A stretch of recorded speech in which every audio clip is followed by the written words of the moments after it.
Welcome, chess enthusiasts. Today, we delve into a monumental clash from the 1985 World Championship match between two legendary players, Anatoly Karpov and Garry Kasparov. This game not only showcases their exceptional skills but also encapsulates the intensity and drama of their historic rivalry. In this match, Karpov, known for his strategic mastery and positional understanding, faces off against Kasparov, renowned for his aggressive tactics and dynamic style. We'll explore each move in detail, examining the strategic ideas, tactical complexities, and pivotal moments that define the game. Get ready as we take you through a journey on the chessboard. Let's dive in. e4 white pawn moves 2 squares forward to control the center. c5 black pawn responds with the Sicilian Defense, challenging the center. Nf3 white knight develops towards the center, attacking the black pawn. e6 black pawn blocks the diagonal, preparing to develop the bishop. d4 white pawn opens the center for more piece activity. c takes d4 black pawn captures the white pawn, maintaining pawn structure. And takes d4 white knight recaptures the pawn, keeping central control. And c6 black knight develops, attacking the white knight on d4. And b5 white knight attacks the black pawn on c7 and exerts pressure. d6 black pawn defends the knight and counters the threat on c7.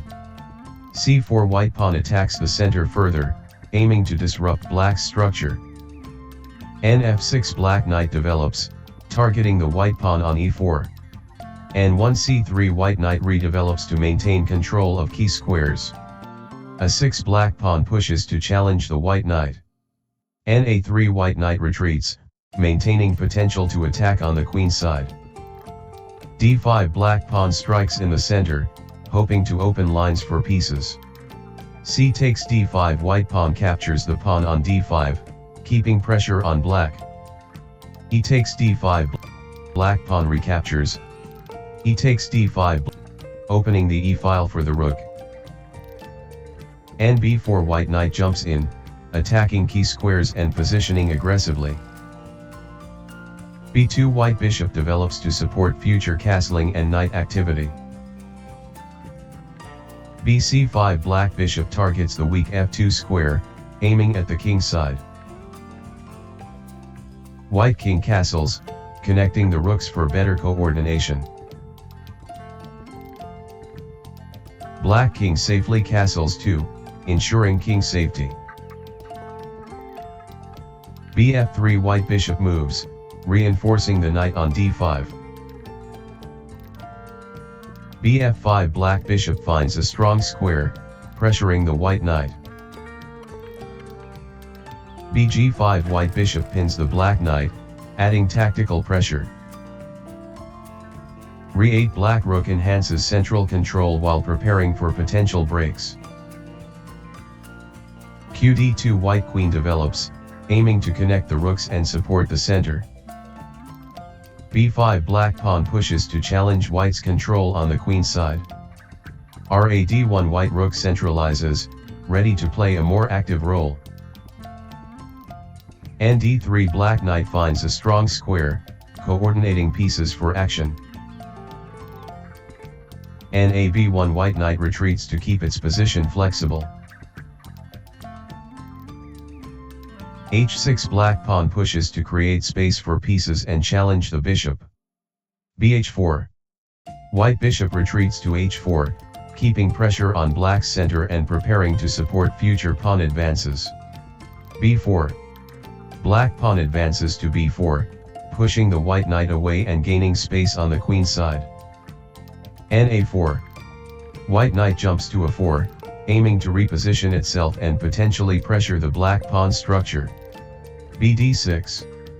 Black bishop develops to d6, targeting the white knight on a4 and reinforcing control over the e5 square.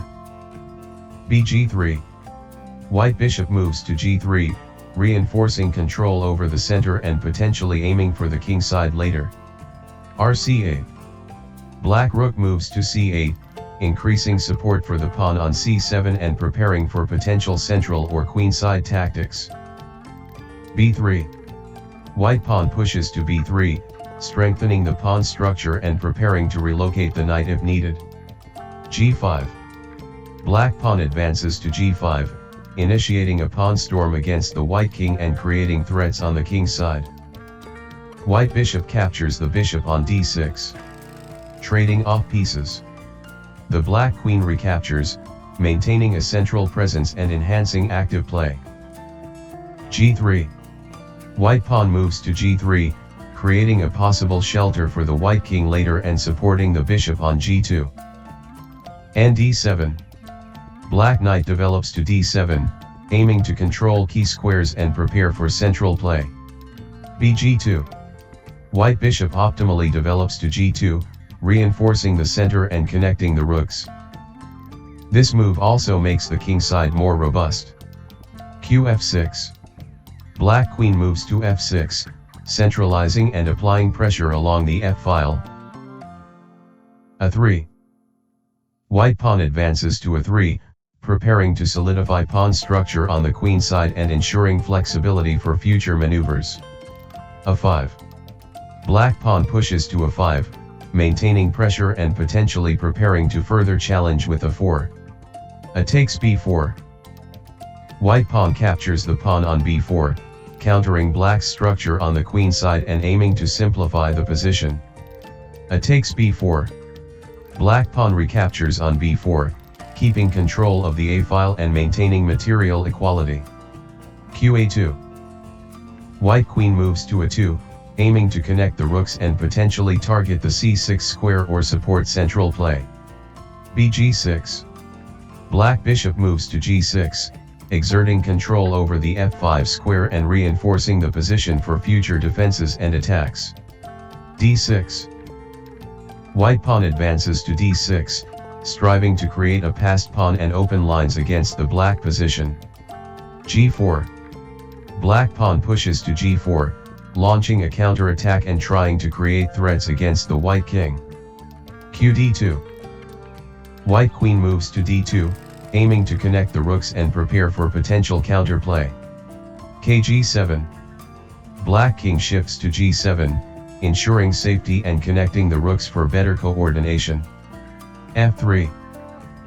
White pawn advances to f3, trying to create escape squares for the king and stabilize the position.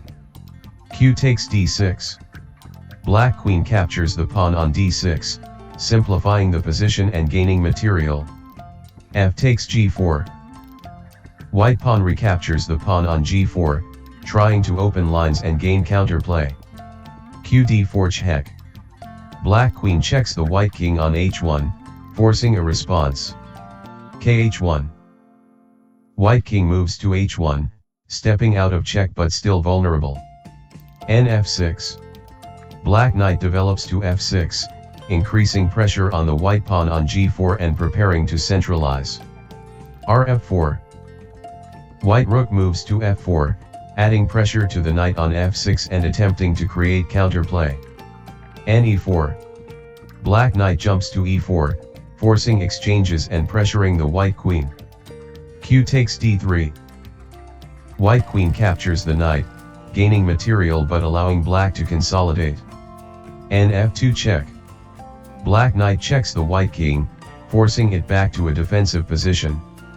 r takes f2.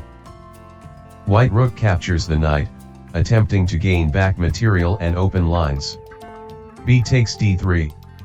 Black bishop captures the white rook on d3, further increasing its material advantage. rf d2.